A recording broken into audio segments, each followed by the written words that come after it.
When I turned 63, I baked my own birthday cake and waited at the dinner table, dressed in my best blouse. The candles melted into the icing, but no one showed up. That same evening, my daughter posted a family photo at Disneyland, smiling, arms wrapped around my granddaughter and her husband without a trace of guilt. I didn't comment, I didn't call. Instead, I printed a legal contract, invited them all over for dinner, and dropped a truth bomb that made my daughter's face go pale. My name is Linda, and I'm 62 years old. For nearly 4 decades, I worked as a head nurse at a local hospital. 12-hour shifts, night calls, double holidays. I saw hundreds of patients come and go, but at the end of each day, I always came home to one thing: family. Or at least I used to. I lost my husband, Robert, 6 years ago. A heart attack in his sleep. No warnings, no goodbyes. After he was gone, the silence in our house became unbearable. At first, I tried to keep things the same, set the table for 2, talked to his empty chair at dinner, folded his side of the blanket every morning. Eventually, the rituals faded, but the loneliness didn't. The house we built together still stood firm. Pale blue shutters, ivy-covered mailbox, and a squeaky porch swing that had been his weekend project. It was too big for one person, but I couldn't bear to leave it. It held too many memories, too many ghosts, and honestly, I didn't have the heart or the money to move. My daughter Emma called every Sunday. "Hi, Mom, how was your week?" Her voice always sounded rushed, like she was squeezing me between meetings or soccer practice. Still, I cherished those calls. I lived for them. I'd write down little things during the week just to have something interesting to tell her. Most of the time, she didn't really listen, but that was okay. It was still connection. One morning last spring, I slipped in the kitchen while reaching for a jar of cinnamon on the top shelf. My ankle twisted underneath me, and I lay on the cold tile for what felt like an eternity before crawling to the phone. It wasn't a major injury, just a bad sprain, but it was enough to rattle me, and enough to make Emma panic. The next day, she showed up at my door with her husband Josh and their little girl Lily. She looked so worried, so urgent. "Mom, you can't live here alone anymore, please. Just come stay with us. It'll only be temporary, just until you're back on your feet." I didn't argue. Part of me was scared too, but more than that, I felt hope, maybe even excitement. I'd get to spend more time with my granddaughter. I wouldn't have to eat dinner alone. I could be useful again. Josh carried my suitcase to their car. Lily hugged my knees and squealed, "Yay, Grandma's coming to live with us." And Emma? She hugged me a little too tightly, her voice soft and fast. "It'll be good for all of us, you'll see." That was the moment I gave up my house. I locked the front door, turned the key twice, and left the porch swing behind. When I arrived at their home, everything felt new and bright. A 2-story house in the suburbs, open floor plan, pastel walls, and air that smelled faintly of jasmine and lemon cleaner. Emma had already set up a room for me, the guest room downstairs next to the laundry. It wasn't big, but it had a window, a soft bed, and a vase of fresh flowers. I told myself I was lucky. The first week went smoothly. I helped pack Lily's lunch in the mornings, read her bedtime stories at night. I folded laundry, unloaded the dishwasher, and tried not to get in anyone's way. Josh was polite, but distant. Emma worked long hours, but always kissed Lily goodnight. I felt like a part of something again, and for that alone, I was grateful. Each night before bed, I would sit by the window and write in a little notebook, a habit I'd picked up after Robert died. Just a few lines, what Lily said at dinner, the recipe I tried for lunch, the way Emma seemed tired but didn't say why. It helped me keep track of the good moments. It reminded me that I still mattered. Looking back, I think I wanted so badly to be needed that I didn't see the difference between being useful and being used. The first few weeks felt like a dream, soft, slow, and full of purpose. Emma took a few days off work to help me settle in. She drove me to the grocery store, let me choose my favorite tea, even helped me pick out a new cardigan at the discount rack. Josh carried all the bags, smiled politely, and said, "You've still got great taste, Mom." That word, Mom, felt warm. It didn't quite sound like Robert's voice, but it reminded me I was still part of a family. Lily was the brightest part of my day. Every afternoon when she came home from school, she ran straight into my arms and started talking before she even took off her shoes. "Grandma, guess what? I got a gold star for my math test." "Grandma, do turtles have ears?" "Grandma, can I sleep in your room tonight?" I'd never heard anyone talk that fast or that sweet. I fell into a rhythm. Up by 6, coffee by the window, eggs on the stove by 7. I packed Lily's lunches with little notes and cut her sandwiches into hearts. I folded the laundry just the way Emma liked it. Shirts tight, socks paired, no loose ends. I vacuumed, dusted, kept the fridge stocked. I even organized their garage, sorting the tools and boxes no one had touched in years. In return, I felt needed. I felt, dare I say it, important again. Like I wasn't just a woman who used to be something, but someone who still mattered now. Emma seemed grateful, at least at first. She would come home late and glance around the clean kitchen, the organized counters, the folded blankets on the couch. "Thanks, Mom," she'd say quickly, brushing past me. "I don't know what we'd do without you." Josh didn't talk much, but he smiled when I offered him dinner, nodded when I asked about work. I stayed out of their way. I never entered their bedroom, never touched their mail, never asked for anything. I was just happy to be in the house, in the middle of something alive again. But little cracks started to appear, quiet as hairline fractures in glass. It began with tone. Emma, who once thanked me for my casseroles, started correcting how I seasoned them. "Less garlic next time, okay? Josh doesn't like the smell." When I told Lily a bedtime story from memory, Emma later whispered, "Could you stick to books? She gets confused when stories change." Josh, who once called me Mom, stopped referring to me at all.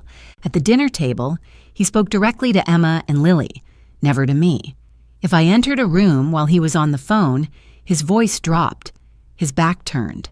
Lily still loved me, still curled into my lap and played with the bangles on my wrist, but even she began to carry messages too big for her little mouth.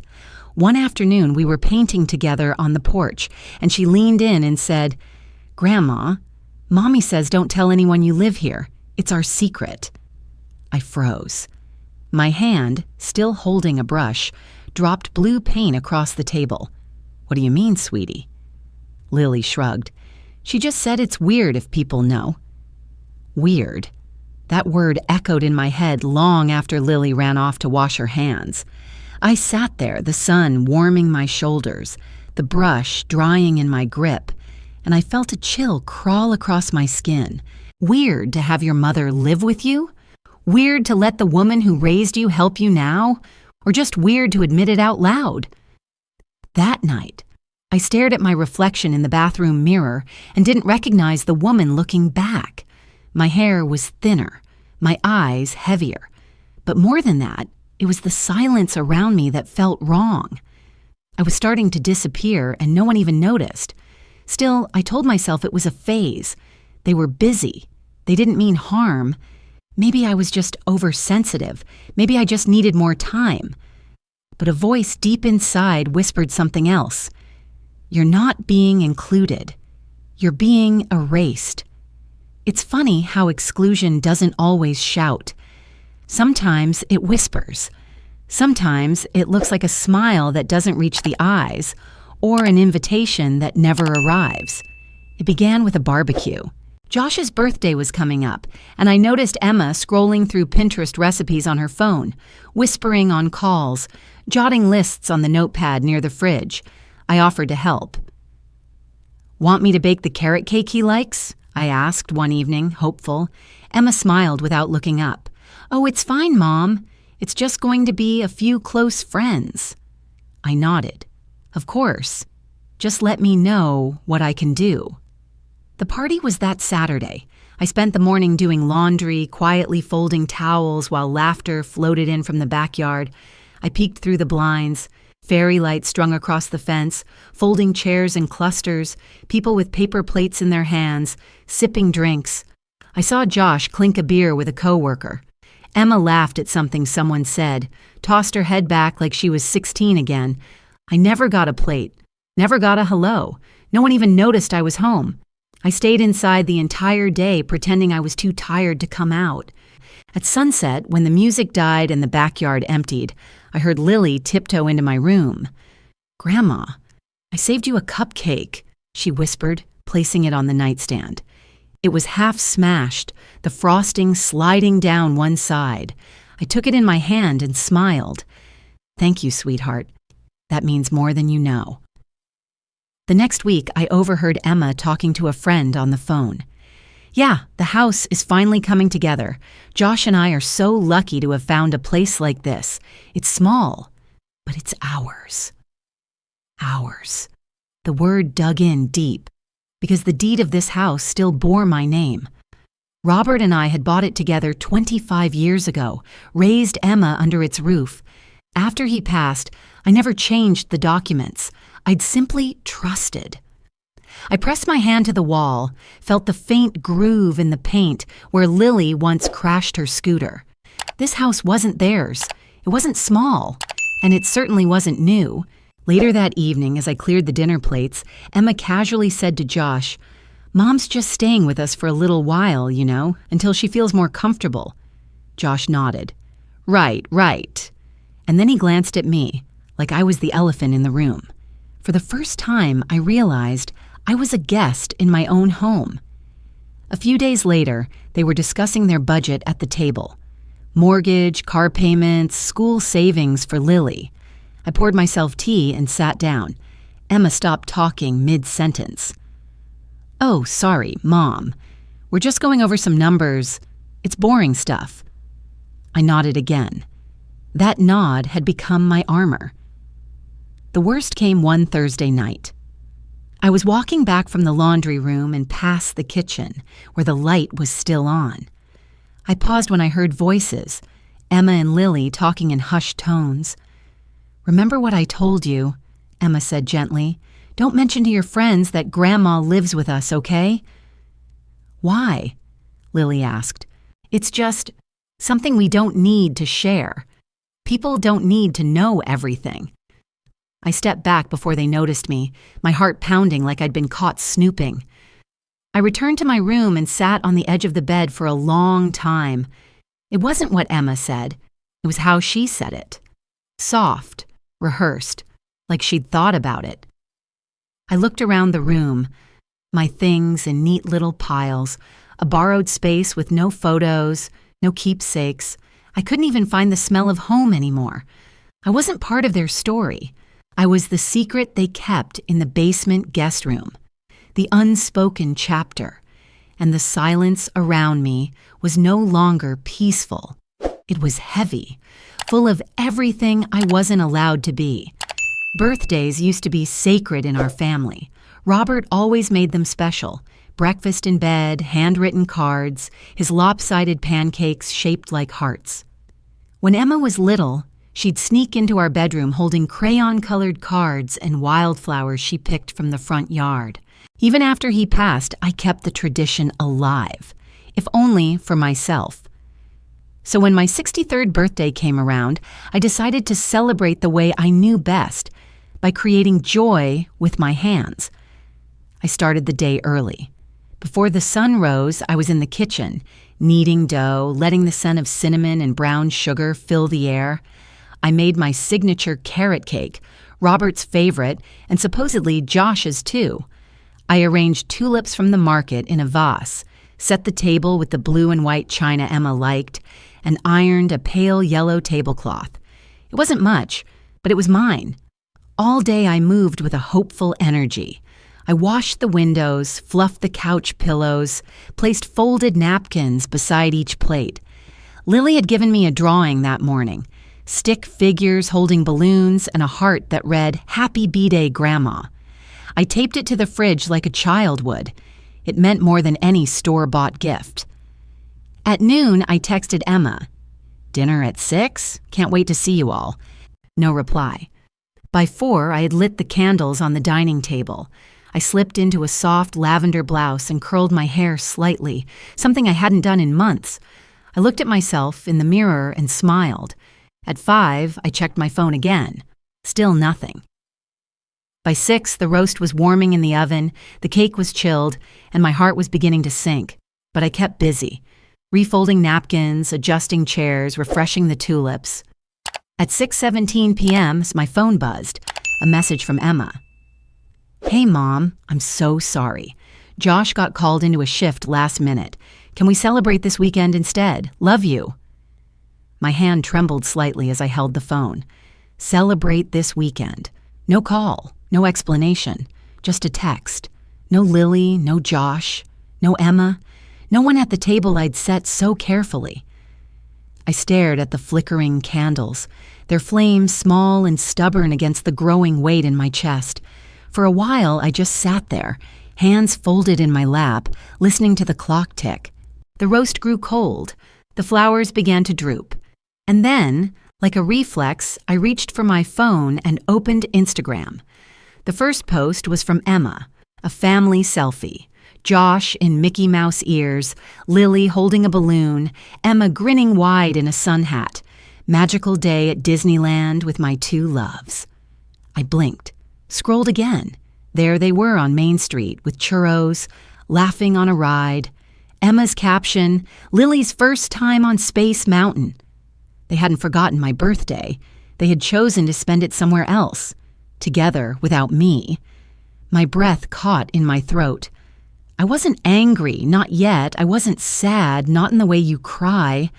I was empty. Like someone had quietly opened my chest and taken something I didn't even know was there. I stood up slowly, blew out the candles one by one. The room darkened, shadows stretching across the floor. I boxed the roast and cake into plastic containers and slid them into the fridge. I folded the tablecloth. I washed the plates that had never been used. Then I sat by the window and looked out at the street, the porch light humming faintly above the front door. They hadn't just skipped dinner. They'd skipped me. And the worst part? They didn't even think I'd notice. I didn't cry. I thought I would. I thought the weight of that empty table, the cake untouched, the roast still steaming in its foil, would unravel me into a mess of sobs. But instead, I moved like I was underwater. Slow, quiet, detached. I boxed up the food piece by piece. The smell of cinnamon and rosemary now clung to the air like a cruel joke. I scraped frosting off the plates that no one had used, wiped down the counter until it gleamed. When I opened the fridge, the cold hit my face with a kind of harsh honesty. Here's what's left of your birthday packed into Tupperware. The house was still. The kind of still that used to feel comforting. Now it was suffocating. I sat on the couch for a long time, my hands resting on my lap. I didn't turn on the TV, didn't scroll through my phone again. I couldn't look at another smiling photo from Disneyland. I didn't need to. Instead, my mind wandered, slowly, involuntarily, through memories I hadn't meant to revisit. I remembered the time Emma had a promotion party at work. I offered to babysit Lily so she and Josh could go out. The next morning, I overheard Emma on the phone. It was just a private team dinner. No one else came. Except I saw the photos. A rooftop bar, co-workers, even Josh's parents were there. I remembered the morning I made pancakes shaped like hearts for Lily's first day of kindergarten. Emma barely looked up from her phone. "Thanks, but we don't really do sugar in the mornings anymore." I remembered the time I rearranged the hallway closet, organized all their winter coats by color and size. Emma opened it, blinked, then muttered, "Please ask before moving stuff." I had a system. One moment at a time, all these tiny cuts came back. Cuts I had brushed off as misunderstandings, personality quirks, or my own oversensitivity. But now, with Disneyland flashing in my mind like a neon sign, it all made sense. I wasn't being included. I was being tolerated. There's a difference. I stood up, walked into the kitchen, and poured myself a cup of tea. The kettle whistled softly as if trying to fill the silence with something kind. I took the mug to my room, sat by the window, and stared out into the dark. The streetlights flickered. Cars passed by in soft hums. Somewhere down the road, a dog barked twice and then stopped. I looked around my room, the guest room, technically. There were no pictures of me on the wall, no drawer that held my things. My clothes were neatly tucked in a suitcase in the closet. I hadn't even unpacked fully. I traced the rim of my teacup and whispered aloud, "Do I even live here?" And then louder, "Or am I just visiting?" That question hung in the air like smoke, because deep down, I knew the answer. I wasn't part of this house. I was a placeholder, a utility, a background character in a story where I used to be the main chapter. And what hurt more than anything was realizing I had accepted it, willingly. All those days I cooked and cleaned and folded socks weren't out of obligation. They were my offering. My hope that love could be earned back. That being useful meant being seen. But it didn't. I wasn't unseen because I wasn't valuable. I was unseen because they didn't want to look. I closed my eyes and took a long breath. My chest felt tight, like someone had pressed a book against it and told me not to cry. So I didn't. Instead, I reached for my notebook, the one I kept under the lamp beside my bed. I opened it to a fresh page and wrote, in neat cursive, "They went to Disneyland. They smiled, and they left me behind." I stared at the sentence for a long time. It looked small on the page, but it felt like a scream. And then, below it, I wrote one more thing. Next year, I'll celebrate somewhere I'm wanted. After the birthday incident, something shifted inside me. I didn't explode. I didn't confront anyone. But I began to pay attention, not with anger, but with clarity. I started noticing the small ways I disappeared in the corners of this house, the subtle edits in every interaction, and I wrote them down.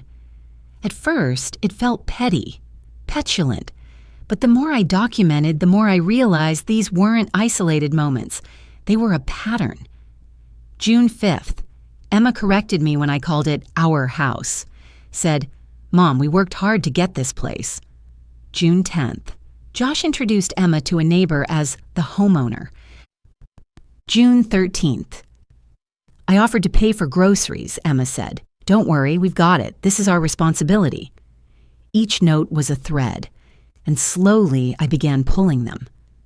One afternoon while dusting the shelves in the study, a space Emma rarely entered, I came across a drawer filled with old mail, bills, catalogs, some still sealed. I wasn't snooping, not really. I was tidying. That's what I told myself. Tucked beneath a stack of envelopes was a manila folder labeled in Robert's handwriting. My breath caught. I opened it carefully, and there it was, our house deed. Yellowed slightly, creased at the corners, but still intact. My name in bold black letters. Linda G. Thorne, sole owner. I flipped through the pages. Property tax records, title insurance, a copy of the original mortgage, long paid off. Everything in my name. Not Emma's, not Josh's, mine. I sat down hard on the edge of the bed, the folder resting in my lap like a long-lost part of me. The house was never sold, never transferred. I had never signed it away. All those months I assumed, wrongly, that Emma had simply taken over the paperwork, that she was managing it out of convenience. But it wasn't convenience, it was erasure. And then, the next layer peeled back. Later that evening, I overheard Josh on a work call talking to someone about their mortgage. "Yeah, we bought this place from a widow who moved into a retirement home. Got lucky with the price." A widow. My heart stilled. I leaned against the hallway wall and closed my eyes. The breath that came out of me was sharp, almost soundless. That's the story she told him? I spent the rest of the night thinking, replaying every dinner, every side glance, every time Josh referred to the house as theirs. Not once, not a single time, had he mentioned me as the previous owner. Not once had he thanked me for sharing a home. Not once had Emma corrected him. And now I knew why. I wasn't living in my daughter's house. She was living in mine. and she'd rewritten the narrative so completely, even her husband didn't know the truth. I pulled out my notebook again, turned to a new page, and wrote, "They didn't just forget me, they replaced me." And below that, "This is not their house. It never was." I stared at the words, feeling something stir in my chest. Not sadness, not anger, not yet. Something more foundational, a reclaiming, a truth long buried that had finally pushed through the cracks. The next morning, I photocopied the deed at the public library and placed it in a new folder. Labeled it in bold black pen, "Evidence." It felt dramatic, but I was done being erased. The next morning, I put the deed in my purse, zipped it shut, and called the only lawyer I had ever trusted, James Corwin, my late husband's attorney, and the man who handled our estate when Robert passed. "Linda," he said after I introduced myself, "it's been a long time." "Yes," I said, my voice firm, "but I think I need to come in. I've uncovered something that doesn't sit right." He didn't ask questions over the phone. We scheduled an appointment for the following day. The drive to his office felt surreal. I passed places I hadn't seen in years, the bakery Robert loved, the park where Emma learned to ride her bike. I had avoided these spots for a long time. They reminded me of a version of myself I thought no longer existed. But today, I wasn't the quiet mother living in someone else's shadow. I was a woman on a mission. James hadn't changed much, gray at the temples now, but the same warm voice, the same worn leather chair behind his desk. He offered me tea. I declined. "I need to know something," I said, laying the folder on his desk. "Is this house still legally mine?" He flipped through the documents, eyes scanning the pages with practiced speed. After a long pause, he looked up. "Yes, Linda. This is the original deed. The property was never transferred. It's still under your name." I swallowed hard. "And if I haven't signed anything since Robert's death, that means—" "It means," he said gently, "you are still the sole legal owner. You have every right to that property and to decide who lives there under what terms." My chest tightened, not from fear, but from validation. I hadn't imagined it. I hadn't misunderstood. I had simply trusted the wrong people. James leaned forward. "Are you thinking of selling?" "No," I said. "I'm thinking of something more symbolic." He raised an eyebrow. "I want to draft a new rental agreement," I continued. "One that gives Emma and Josh the right to live there for $1 a month." He smiled. "That's generous." I shook my head. "It's conditional. The agreement will include a clause. They can only stay as long as they acknowledge me as the owner and as part of the family. If they deny my presence again in any form, the agreement is void." James blinked, then nodded slowly. "That's unorthodox but legal. I'll draft it myself. And one more thing," I added, pulling out a second folder. "I want to revise my will." He straightened. "Of course. What changes?" "I want to set up a trust. Everything I own, this house, the savings, my pension, I want it all to go to Lily, but not through Emma." James frowned. "That will take careful structuring." "I know," I said, "but I want Lily to have a future without manipulation. When she turns 18, she gets it all, not a dollar before." He nodded, already scribbling notes. "We'll need to appoint a trustee, someone you trust to manage it until she's of age." I thought for a moment. Can it be a professional trustee? Someone neutral? Absolutely, that's common and wise. We spent the next 2 hours working through the details. James never rushed me. He understood what I was doing wasn't just about legality, it was about reclaiming dignity. When I left his office, I had 2 drafts in my bag, a symbolic lease that said more than words ever could, and a will that rewrote the future of my family, on my terms. Back in my room that evening, I laid the documents on the desk and stared at them. For the first time in months, I felt grounded. This house wasn't a favor. My presence wasn't a burden. I wasn't living under their roof. They were living under mine. And now, the truth had paper to prove it. A week after I met with James, I began laying the groundwork for the next phase. Quietly, carefully, with the precision of someone who had spent decades organizing medication schedules and patient charts. I'd been dismissed in my own home, but that didn't mean I couldn't take control behind the scenes. I started by planting a seed. At breakfast one morning, I stirred my tea slowly and said, "Emma, I've been thinking, maybe it's time for me to consider assisted living." Emma nearly choked on her coffee. "What, Mom, no. That's not necessary. You're fine here." I gave a small, rehearsed sigh. "I just don't want to be in the way. You and Josh have your life, your routines. I think I need something more structured. Besides, I've seen a place, the Grove. It's lovely, peaceful." She hesitated, her eyes darting between me and her phone screen. "Well, if that's really what you want." "I just need you to sign a few things," I said gently. "You know, legal permissions, medical proxies, just in case." Emma nodded quickly, already distracted. "Sure, yeah, whatever helps." 3 days later, we sat at the kitchen table. I slid the papers across to her, neatly printed, already notarized. James had prepared everything exactly as I asked. The top sheet bore an innocuous title, Residential Rights Confirmation. Emma skimmed it without much interest, signed with a flourish, and handed it back. She didn't realize what she'd signed wasn't about assisted living at all. It was an acknowledgement, clear, legally binding, that she and Josh were living in the home as non-owners, with no claim to the property. A certified document stating that I, Linda Thorne, was the sole owner, and they were residents at my discretion. The moment her pen left the page, something inside me clicked into place.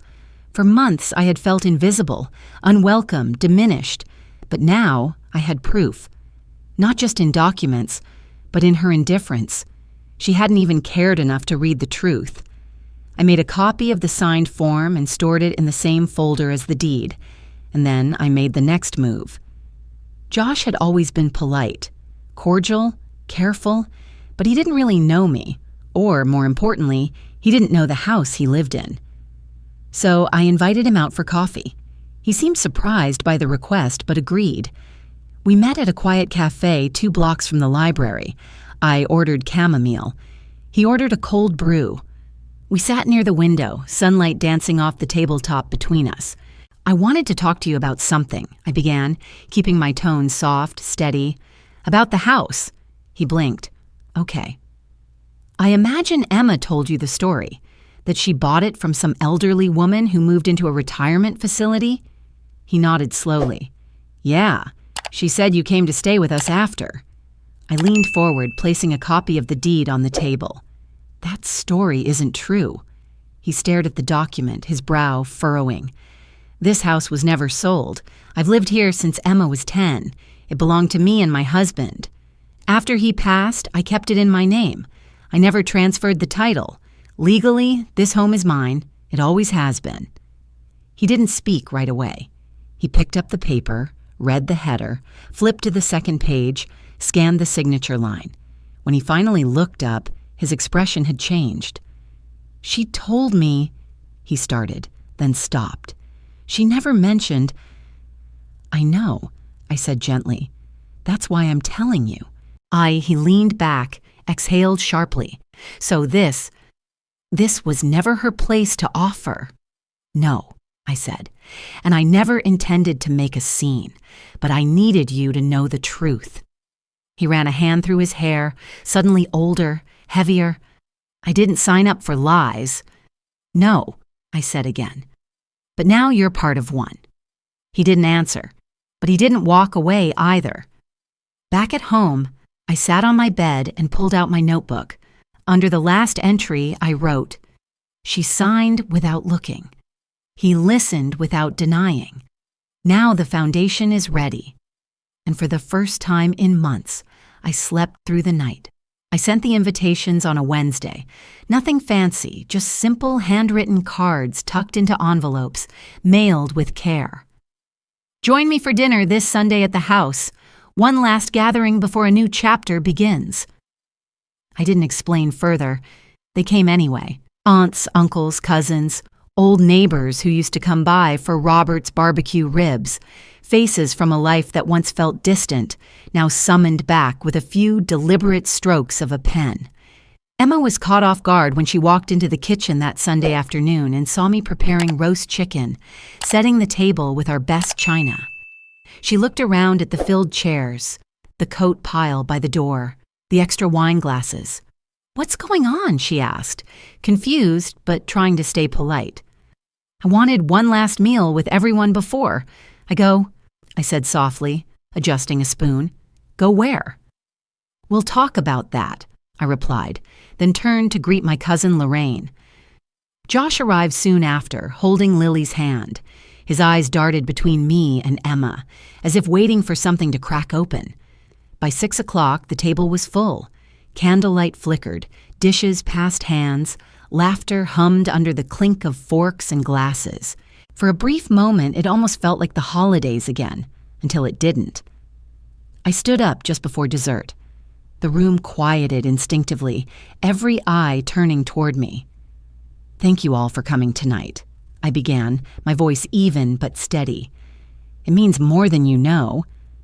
A few nods, some murmured, "Of course." I wanted to share something important. As many of you know, I've been staying here with Emma and Josh, but what you may not know is I never left. I paused, watching confusion ripple across faces. This house was never sold. It was never transferred. I am, and have always been, the legal owner. My late husband and I bought this place together. We raised our daughter here. Every inch of this house holds our story. Emma shifted in her chair, her face frozen. I've been quiet about that out of love, out of trust. But silence is not kindness when it erases the truth. I reached for the manila envelope beside my plate, opened it, and unfolded the printed lease. Crisp, clean, notarized. "Starting tomorrow," I said, lifting the paper, "this home will operate under a formal lease agreement. It's symbolic, really. $1 a month. That's the rent. But there's a condition." The room held its breath. Anyone who wishes to live here, anyone, must acknowledge me by name, by role, not as a guest, not as a burden, but as their mother or their mother-in-law, as family. Dead silence. I'm not asking for flowers, I'm not asking for repayment, just truth, the dignity of being seen. A chair creaked. I turned to Emma, whose face had gone pale. Her eyes didn't meet mine. Josh leaned forward, slow and deliberate. "Emma," he said, his voice low but sharp, "is this true? You told me you bought this house. You said—" She finally looked up. Her lips parted, but nothing came out. Josh pushed back his chair. "You lied to me for years." "I didn't think it mattered," Emma whispered. "It was just easier that way." "Easier?" he snapped. "To erase your mother from her own life?" No one spoke. The clinking of silverware had stopped. Even Lily was still. I didn't raise my voice. I didn't cry. I simply laid the paper on the center of the table and sat down. "You're free to stay," I said, folding my hands in my lap, "but only if you're not ashamed of where you came from." The room stayed quiet through dessert. No one touched the cake. The next morning, the house was quieter than usual. No footsteps upstairs, no clatter of cereal bowls or water running in the bathroom. It was the kind of silence that doesn't come from peace, but from avoidance. Emma didn't join me for breakfast. Josh took Lily to school early. The chairs at the table stayed pushed in, and the toast I made went cold on the plate. But I wasn't angry. Not anymore. I'd spent a lifetime holding my tongue, smiling when it hurt, folding my emotions into quiet corners so they didn't inconvenience anyone. But yesterday had changed something. I had drawn a line, not with fire, but with fact. And now it was time to speak from the place I'd spent too long silencing. I found Emma later that afternoon in the laundry room, folding towels into perfect squares. She didn't look up when I entered. "Do you have a minute?" I asked. She nodded, still folding. I waited until she finished the last towel and set it down. "I'd like to say something," I said. "Not to argue, not to shame you, but because I need to stop pretending." She crossed her arms. "Okay." I took a breath. "Do you know what it feels like to sit at a table you set in a house you bought and listen to people talk around you like you're not there?" She didn't answer. "To watch your own daughter avoid saying your name in public? To be edited out of stories, gatherings, family photos?" Her jaw tightened. I stepped closer. "I was there when you were born. I held your hand through your first fever. I stayed up nights when you had nightmares. I paid for college with overtime shifts, wore secondhand clothes so you could have your prom dress." Emma's eyes began to fill, but I kept going. "And then, when I needed you, really needed you, you invited me back, but only halfway. You smiled in front of people, but you hid me in the corners of your life. You taught your daughter to do the same." Tears now welled in her eyes, slipping down her cheeks. I didn't raise my voice. "I'm not angry," I said. "I'm heartbroken." Emma finally spoke, her voice small. "I didn't mean to make you feel that way. I didn't know how to balance everything." "Balance?" I said gently. "Emma, I'm not a weight. I'm your mother." I looked at her, really looked, and for the first time in a long time, she looked like the little girl who once ran to me after school, scraped knees and all. "I was never ashamed of you," she whispered. "Then why hide me?" I asked. "Why teach your daughter to lie about me?" She covered her mouth, sobbing now.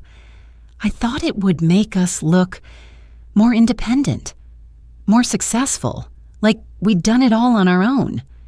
I nodded slowly. "But you didn't. None of us do." She sat down on the edge of the dryer, face in her hands. "I'm sorry," she whispered. I walked over, placed a hand on her shoulder. "I don't want revenge. I don't want to make you feel what I felt, but I needed you to know the truth." She nodded into her palms. Then I added quietly, "The lease is real, but the door is still open. You just have to be honest about who walks through it." The following day, Josh came home late. Emma had spent the afternoon shut in the bedroom. Lily was at a friend's house, thankfully spared from the undercurrent pulsing through the walls. I stayed in the kitchen, folding dish towels, wiping down the already clean counters. Busy hands for a restless heart. When Josh walked in, he didn't speak. He placed his keys in the bowl by the door and stood there, shoulders rigid, eyes scanning the hallway like it was suddenly unfamiliar. Emma emerged slowly, wringing her hands. "Can we talk?" she asked him softly. He nodded, but his eyes remained cold. He glanced in my direction, just briefly, then turned back to her. "You lied to me," he said flatly. Emma opened her mouth, then closed it. "For years," Josh continued, "you let me believe we owned this house, that we bought it, that your mother was just staying here short term. You made me sign renovation forms, insurance policies, under false assumptions. I didn't think it mattered." "It does," he cut in. "You erased her from her own home, from your story, and you made me part of it." Silence stretched. Emma looked like she was about to collapse under the weight of his words. "I need time," Josh said finally, "to think, to process. I'm going to stay with my brother for a few days." Emma flinched. "Josh, please." He turned, grabbed a small overnight bag from the hallway closet, and walked out without another word. The door closed with a finality that echoed through the house. I stood still, holding a towel I hadn't realized I was still gripping. Emma didn't look at me. She just stood in the middle of the living room, frozen. I didn't speak. I'd said what needed to be said. That night, I received a dozen texts and a few calls from cousins, old friends, people who'd been at the dinner. "Amazing, Linda. You said what so many of us never had the courage to. You reminded me it's okay to take up space in your own story." My mother cried when I told her what you did. One aunt came by the next morning with a basket of muffins.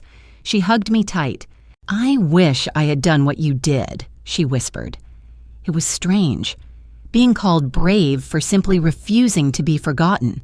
But maybe that's what courage looks like sometimes. Not fire, not fury, but quiet truth, spoken at a table that once pretended you weren't there. I packed my bags later that evening, slowly, deliberately. Emma offered no resistance. She watched me from the staircase, eyes red, mouth drawn. I didn't leave in anger. I left in ownership. My suitcase rolled down the front walk that Robert had repaved with his own hands. The tulips by the porch were just beginning to bloom again. I paused, turned, and looked at the house. My house, one last time. I hadn't lost it. I had simply reclaimed it in a different way. Then I walked down the street, head held high, into a future I had chosen. Before I closed the door behind me for the final time, I left one last message. It wasn't loud. It wasn't angry. It was handwritten on a single sheet of paper, taped carefully to the inside of the front door. The kind of message that doesn't ask for attention, but dares you to look. It read, "The guest has left. The house is now empty, waiting for someone who still remembers how to love out loud." I stood there for a moment, letting the words settle. I knew Emma would see it. Josh might return and see it too. Maybe even Lily one day, when she was old enough to understand what silence can cost. The house behind me felt different now, not because it had changed, but because I had. I wasn't leaving in shame. I wasn't being pushed out. I was stepping forward, not away. When the Uber pulled up, the driver looked confused. "Need help with your bags, ma'am?" "No, thank you," I said. "I've already carried what matters." The ride to my new apartment was quiet, a small place near the park with a sunlit balcony and a library 2 blocks away. I'd signed the lease last week. I hadn't told anyone. I needed to know this decision belonged solely to me. The building manager, a woman named Clara, handed me the keys and smiled. "Welcome home." It had been years since someone said those words to me without obligation in their voice. The apartment was modest. Bare walls, clean carpet, nothing fancy. But it was mine. Every corner, every drawer, every light switch, mine. I unpacked slowly. Books first. Then the photo of Robert and me from our anniversary in '88. I placed it by the window, facing the morning sun. I filled the kitchen with the scent of lavender and lemon. I turned on music, soft jazz, and let it echo through the empty rooms. I didn't cry that night. I slept. The next morning, I walked to the market, bought fresh flowers, and visited the post office. I mailed a letter to Lily, just a small card with a pressed daisy inside and a note. No matter where Grandma lives, she always keeps you in her heart. I didn't mention Emma. I didn't need to. Weeks passed. And then, one evening, a knock came at my door. It was Emma. She looked smaller somehow, not physically, but her presence no longer filled a room like it used to. She carried a folded piece of paper and a bouquet of hydrangeas. My favorite. "I saw the note," she said quietly. I nodded, stepping aside. She sat on the couch looking around. "It's peaceful here." "It is." She handed me the paper. "It's a letter. For you." I couldn't say it out loud. I didn't read it right away. I held it in my hands and asked, "Why now?" Emma looked down. "Because I'm tired of pretending I didn't need you. Because Lily asked me why we don't visit Grandma anymore, and I couldn't lie this time." I sat beside her.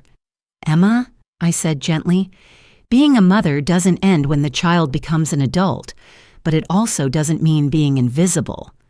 She nodded, tears in her eyes. "I don't expect things to go back," I added, "but I hope they can go forward, honestly, this time." She reached for my hand. "I'd like that," she whispered. Outside, the wind rustled the trees. A new chapter was already unfolding. My new apartment sits 2 blocks from a quiet park where the maple trees turn fire orange in fall and children squeal through the fountains in summer. It's small, just 1 bedroom, 1 bath, a kitchen with old tile, but it has sunlight, silence, and space. Most of all, it has no ghosts, only beginnings. I furnished it slowly, not with things I'd saved from the house, those I left behind on purpose, but with pieces I chose now, for me. A secondhand bookshelf filled with my favorite novels, a kettle that whistles instead of clicks, a blue rocking chair that creaks in the best way. Every object here speaks my name, not someone else's version of me. The first thing I did after settling in was pull out the old journal I'd kept hidden under my bed at Emma's house, the one where I'd once scribbled pain between grocery lists and folded laundry. I flipped to the final entry, stared at the words I wrote on the night of my birthday, and then turned to a fresh page. I began again. This time, not to track what was missing, but to remember what I had reclaimed. I wrote about Robert, about raising Emma, about the quiet days and the loud ones, about what it feels like to be visible again. It became more than journaling. It became a memoir. I titled the first chapter, The Guest Who Owned the House. On Saturdays, I join a Zumba class at the community center. I'm the oldest in the room and the only one who laughs when I miss half the steps. But that's fine. There's a woman named Marcia who teaches knitting and brings banana muffins. Another, Gloria, who used to be a jazz singer and now teaches deep breathing stretches. I don't feel like a guest here. I feel like a neighbor, a woman among women. Sunday mornings belong to Lily. Emma brings her over around 10, sometimes stays for a coffee, sometimes leaves quietly. We don't talk about the house. We don't need to.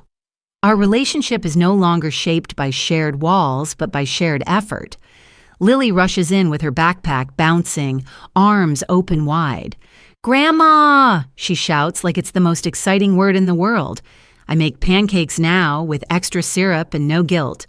We read books, build puzzles, plant herbs on the balcony.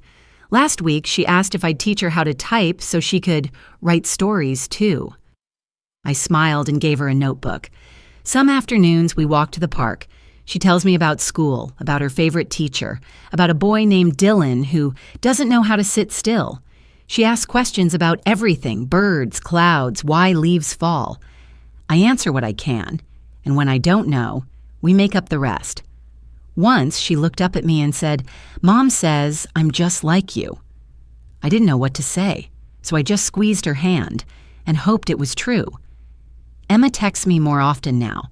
Not long messages, just check-ins, little updates. Lily lost another tooth. I saw a book that reminded me of you. How's the writing going? I respond kindly, keep the door open but firm. Trust doesn't return in a rush. It returns in ripples. Sometimes I get lonely. I'd be lying if I said otherwise. There are nights when the quiet presses close, when I miss Robert's voice or the chaos of a full house. But loneliness now isn't the same as before. Then I was lonely while surrounded. Now I'm alone, but free. One evening, while organizing old photos, I came across a picture of myself holding infant Emma in the hospital. My hair was darker then, my eyes softer, but I could still see her in me, and me in her. I tucked the photo into the front page of my memoir manuscript, not as a reminder of what was lost, but of what was worth fighting for. It started as a whisper. One quiet afternoon, after Lily had gone home and the house had returned to its still hum, I opened my laptop and stared at the blinking cursor. I just finished a draft of the last chapter in my memoir, but something felt incomplete. There were words still stuck in my chest, words that didn't belong in a book for shelves, but in a space where someone like me might find them on a bad day, at 2 a.m., when the world feels too quiet and too cruel. So I wrote a post. I wasn't trying to go viral. I didn't even expect more than a few likes from old colleagues and bridge club friends. But I wrote the truth anyway. I didn't leave my daughter's house in anger. I didn't slam doors or burn bridges. I left because I needed to return to myself. For months, I lived under a roof that was once mine, being treated like a guest in the life I helped build. I wasn't kicked out. I was erased, softly, silently, politely, until I decided to rewrite the story, not out of revenge, but to reclaim one word: mother. That name was mine before the degrees, before the promotions, before the silence, and it still is. I hit post. Then I made tea. I didn't think about it again until the next morning when I opened my inbox and found it full.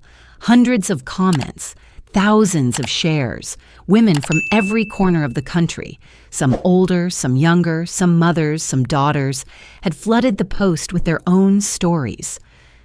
My daughter hasn't called me Mom in 3 years. Thank you for reminding me I still matter. I live in my son's basement and haven't been invited to his living room in months. I thought I was the only one.